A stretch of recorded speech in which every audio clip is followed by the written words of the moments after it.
just when I think you couldn't possibly be any dumber, you go and do something like this. And totally redeem yourself! Still want to go to Aspen? Oh, yeah! Okay, let's go, buddy!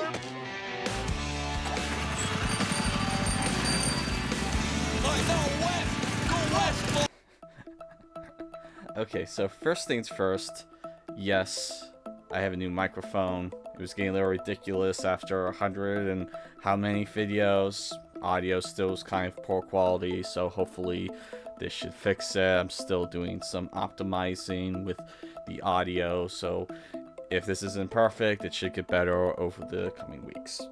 And then secondly, I would have probably just passed this since it's information from last week from when I'm recording it. Hopefully it will still only be last week when I post this.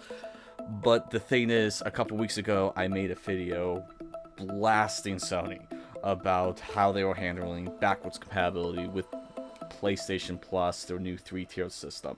And so I'm not going to be that guy who just like when someone fixes what I was accusing him of and I'm just like crickets and I say nothing. I'd like to acknowledge when someone fixes a problem that I criticize them for. That being said, before I get to that, this is really becoming a serious problem now of Sony not talking about crucial need-to-know information until a week or two before said item releases. Case in point, PlayStation 5. It was about a week or two until its launch when we finally found out about the unnecessary information that wasn't really that important of, can it play offline? You know, unnecessary information like that.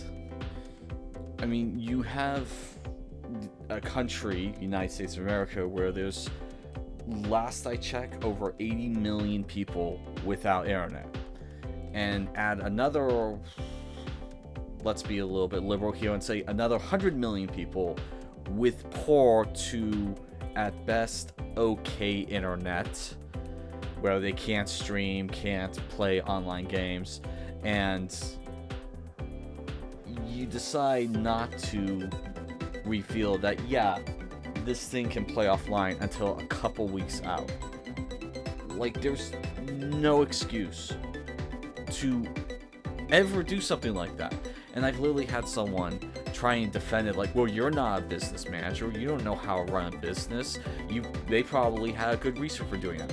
Clearly this was a diehard Sony fanboy where they can do absolutely nothing wrong in their eyes. And yeah, and this wasn't the only instance of them doing this. Again, with the PlayStation VR 2,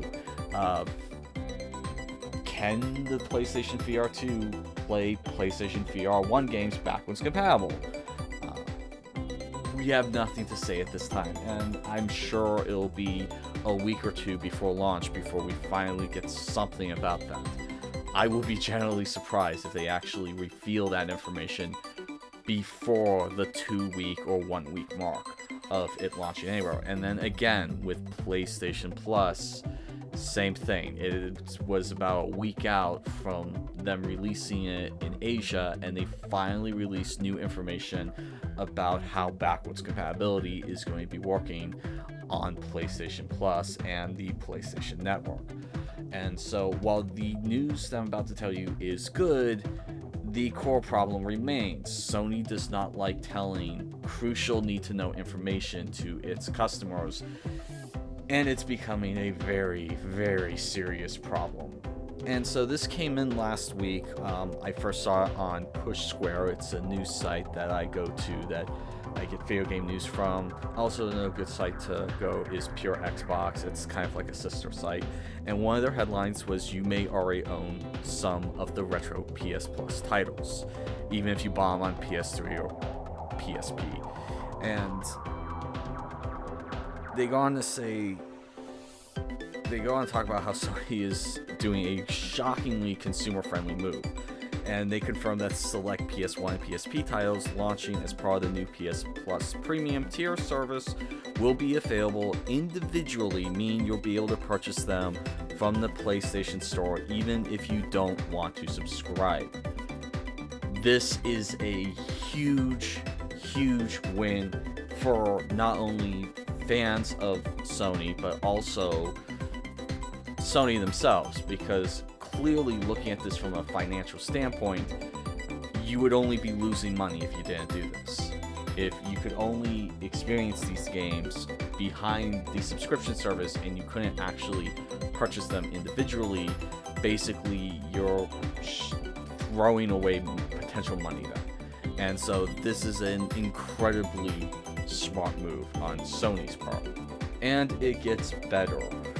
It goes on to say, more importantly, if you own any of the games digitally from past systems like the PlayStation 3 or PSP, you'll be able to download them at no extra cost. This, again, is a huge win. And I think clearly Sony was probably leaning towards having it entirely behind a subscription. Like, I guess that's how Nintendo's doing it, and a lot of Nintendo fans really don't like that. Shocker there. And they're kind of taking a page out of Microsoft's book. And so, yeah, this is a huge win. Yes, it's only PS1 and PSP titles for now, but it's a good move in the right direction.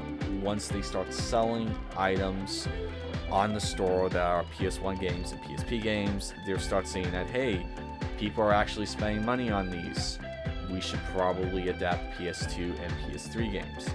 We've also heard rumors that they're working on PlayStation 3 Emulator as well, on top of the PS1, PSP, and PS2 emulators that they're working on. So, fingers crossed. Now, just going off of Push Square wouldn't be wise, because news sites get things wrong all the time, as is evident with the past couple of years.